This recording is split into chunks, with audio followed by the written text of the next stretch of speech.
প্রত্যেক মেয়ের উচিত এই মেয়েটাকে দেখে শিক্ষা গ্রহণ করা এবং এর মতন করে জীবনযাপন করা। দেখুন কিভাবে মেয়েটি নিজেকে কিভাবে রক্ষা করলো ছেলেটির হাত থেকে। দেখুন প্রত্যেক মেয়ে এইভাবেই সাবধানতা অবলম্বন করবে পথে ঘাটে। দেখুন, দেখতে থাকুন।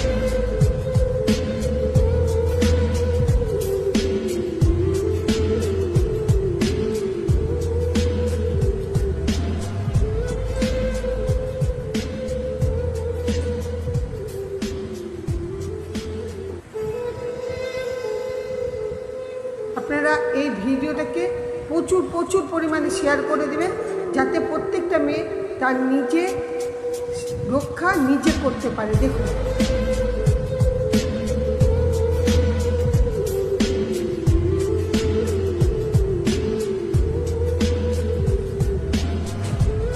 স্যালুট বোন, তোমাকে স্যালুট।